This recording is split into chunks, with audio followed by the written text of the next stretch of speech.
morning, everyone. I'm Teacher Yani, and I will be your teacher in Media and Information Literacy. It's week 1, and our topic for today is about Introduction to Media and Information Literacy. Here are the objectives of our lesson. Describe how communication is influenced by media and information. Number 2, identify the basic types of communication. Number 3, discuss the elements of communication. Number 4, identify the concept of media and information. Number 5, define media literacy, information literacy, and technology literacy. So before we begin, let us have an activity first. This would identify how many hours are you spending in a certain provider. Just a friendly reminder, listen to the direction carefully. Make a throwback of your past week activities. So, by simply recording your use of the media and information providers and platforms such as internet, YouTube, Facebook, TV, radio, newspaper, magazines, so on and so forth. So, using the prescribed table format at the top of your screen, you are going to indicate how many hours have you spent with that platform in a certain week or in a week. You may not have the exact. Instead, estimate the number of hours you spend on each provider in a week. So cite 5 examples of media and information providers and answer the guide question below the table. So in no less than 4 paragraphs, you are going to give your reason why those roles of media affect in your life. So your answers will be submitted together with your other activities and the date will be announced soon. Okay, so what do you think is the role of media in our life? Does it affect how we communicate to each other? Well, let's see. What is communication? Communication is an act of transferring information from one person, place, or group to another. It is also imparting and exchanging of information, knowledge, ideas, thoughts, and feelings. So why do we communicate? Why do we need to communicate? We as human beings tend to have our own opinions, thoughts, feelings. Through communication, we were able to convey our messages and express our opinions, thoughts, and feelings. But how do we communicate?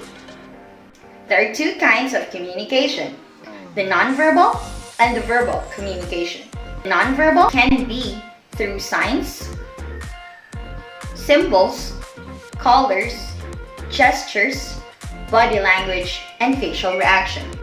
Filipinos tend to do body language, gestures, and facial reactions. Sometimes, when we just wanted to ask, and sometimes you answer like this. Instead of saying, it's there, it's over there. Verbal communications are oral or written. So when we use our vocal cords and we tend to write, those are an example of verbal communication. Now let us learn the process of communication. There are lots of models created by different persons. But what I'm going to show you today is about the model being produced or created by Berlo, and it is called Berlo SMCR model. So SMCR actually stands for source, medium, channel, and receiver. Source is actually situated where the message originates. So this is the sender of the message. So there are 5 factors of source. First is communication skills. Communication skills, it is the skill of the individual to actually communicate. For example, the ability to read, the ability to write, the ability to speak, and the ability to listen. Another, attitudes. The attitude includes toward the audience, the subject, and towards oneself. So for example, the attitude of the student to learn more and for the teachers to teach more, or to teach or to help the students to actually learn. Another is knowledge. Communicating also means that you need, or the person that is conveying and receiving the message should also be knowledgeable. Knowledgeable about the topic and the subject.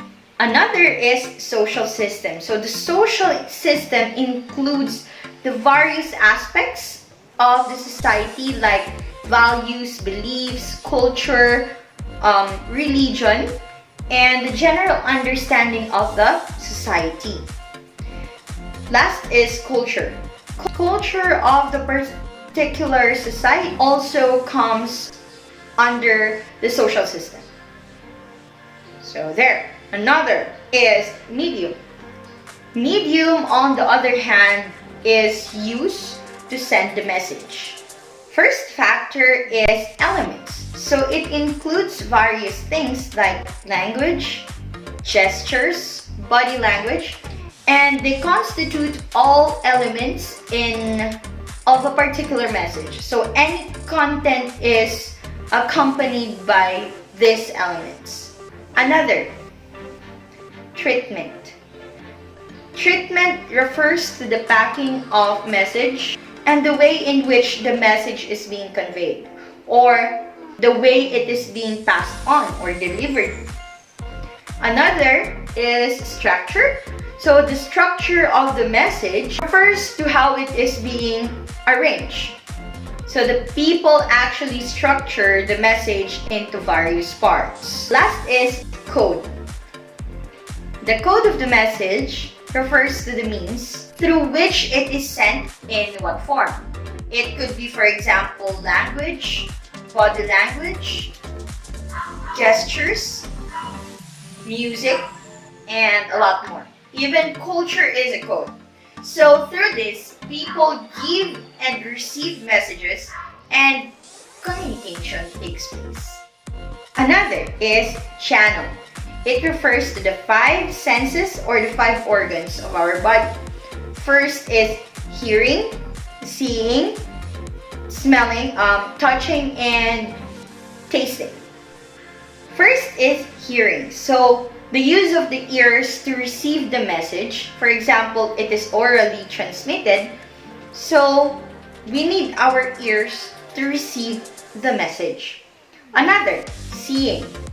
Visual channels, for example, when you watch on TV, when you read books, when you read magazines, when you listen to the radio, a message is being conveyed.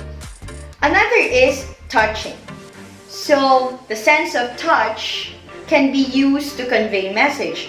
For example, you're happy. So when you're happy, you tend to hug someone. Or when you are mad, angry, sometimes you get into a fight. And the gestures that you're giving in a fight is a way to actually communicate to them that you are actually mad. Next, smelling. Smell can also be a channel. So the fragrance of the perfume, the fragrance of the flowers, the food, you can actually detect a burning material if it's hair, if it's leaves, if it's wood, even if it is a cloth or a fabric. Another is tasting. So another is tasting. So the tongue is a muscular organ used in the act of eating and tasting food. For example, so while food is being shared, communication can actually happen. Some people actually tend to be food lovers, and when they get mad and when you did something wrong to them, you give them food, and then it will make them comfortable and feel loved. And without even saying sorry, by simply giving a food to them and that food made them comfortable, and then that is one way of actually communicating. You use that as a channel in saying, I'm sorry. Last but not the least is the decoder or the receiver. So the receiver actually needs to think all of the contents and element of the source.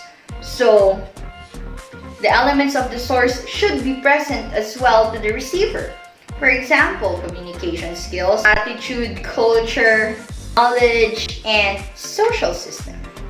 Now that we know what communication is and how should we communicate, let's find out how we can achieve effective communication to other people. There are different ways on how we deliver our lines, our speech, or just a simple sentence.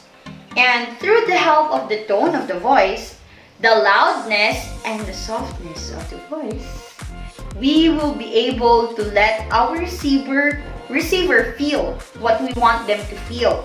Sometimes some people tend to be misinterpreted or misunderstood because of how loud and how soft their voice is. So make sure when you wanted to put an emphasis on anything that you wanted to say, make sure to think first, breathe, and then speak. In that way, you would be able to deliver your message the way you wanted your receiver to receive it, or the way you wanted your receiver to feel what your message is. Media and information somehow has an effect on communication, either positive or negative. But I'm going to show you, or I'm going to tell some situations that we had before, and let's see how media and information changed from previously to the present. First, previously, people tend to wait for a month just to receive a letter from someone. But now, we have the so-called cellular phones or the smartphones where we can actually text them. And they will be able to receive it in the fastest way, better than the communication method that we had previously. Some would line up on a telephone booth to call their loved ones. And some would line up on a telephone booth just to call their loved ones. But now, it's just one click away. All you have to do is to dial their number on your phone, or you can also use Messenger or WhatsApp or other applications, and you can actually see them through this application by the so-called video call. Previously, people tend to keep their insights, their opinions, their thoughts, their stand, and cry about a certain event or what is happening to our country or even the world. Now, through social media, people can express their feelings, opinions, and thoughts about anything. But are these things being posted on the internet true? How do we validate them? Do we really know how to recognize credible information? Are we producing good quality communication? We'll see. Media are the physical objects used to actually communicate with, or the mass communication through physical objects such as radio, television, computers, camera, cell phones or smartphones, newspapers, and magazines. Next is information. Information is a broad term that actually covers data and knowledge, which actually derived from a study, an experience, or instruction, signals or symbols, knowledge on special events or situations. Another is technology. So technology is actually a skill, method, and process used to achieve goals. So people can actually use technology to produce goods and services, carry out goals such as scientific investigation or even send a spaceship to the moon. Now that you already know what media, information, and technology is, let's find out what media literacy, information literacy, and technology literacy is. Kids on kindergarten stage sees more than 70 media message every day. But by the time they reach high school on their teenage years, they actually spend 3/4 of their day using the media. Do you agree with me? You tend to use 3/4 of your day using media? And we all know that every media we see actually affects us in many ways. So, how do we sort out what we should believe in and what we should not believe in? The media literacy is the answer to that. Media literacy is actually a skill that would help not only you, but other people to actually analyze the content of the media message that they receive or send. These are the 5 keys that would help you to be a media literate individual. Number 1, who created the message? What creative techniques are used to attract my attention? How might other people understand the message different from me? Lifestyle, values, and point of view are represented in, omitted from this message. Why is this message being sent? This will help us to be a better digital citizen in producing and sharing our own opinions and stories. Another is information literacy. Well, it is often said that books are the best source of information, and I agree to that. But when internet came into the story, it changed everything. We are actually bombarded with tons of information, which made it hard for us to identify the credible ones. Well, it would be a waste of time to actually find an information and locate if it is actually true or not. That is why we need to have this skill that would help us to determine what, when, and how to use an information effectively. What we need is information literacy. It is a skill that would help us recognize what information is actually needed, or where to locate it, and how to effectively communicate it. This is the skill that people should also possess. There are actually 6 concepts of information literacy. First is to identify the reliability of the source. Second, select the source that fits your information needs.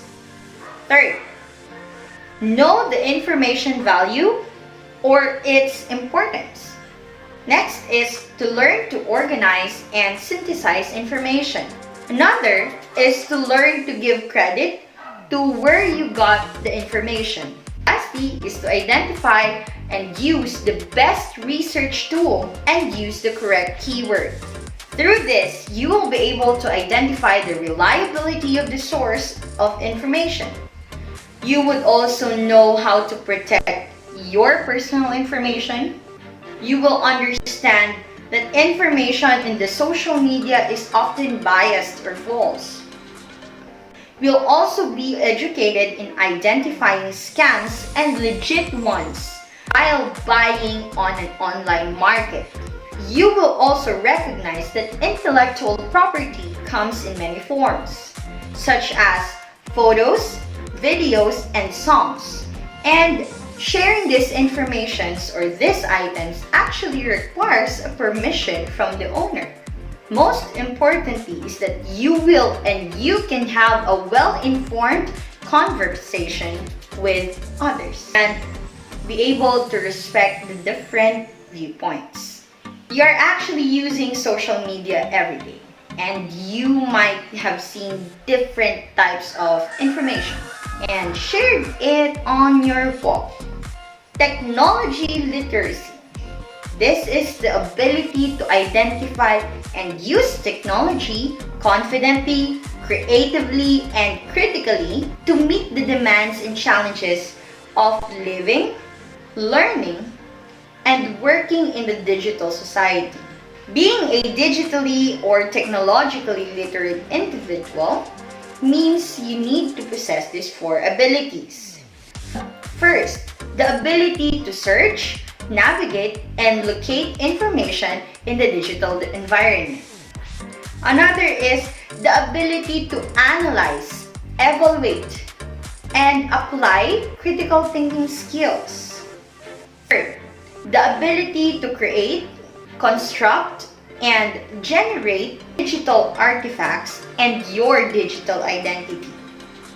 Fourth, the ability to communicate, connect, and collaborate with others, and you need to do this using a variety of technologies. Media and information literacy, the essential skills and competencies that allows individuals to engage with media and other information providers effectively, as well as to develop a critical thinking skills and lifelong learning skills to socialize and become an active citizen. This, we will be able to easily identify the reliability of information before creating a content about it.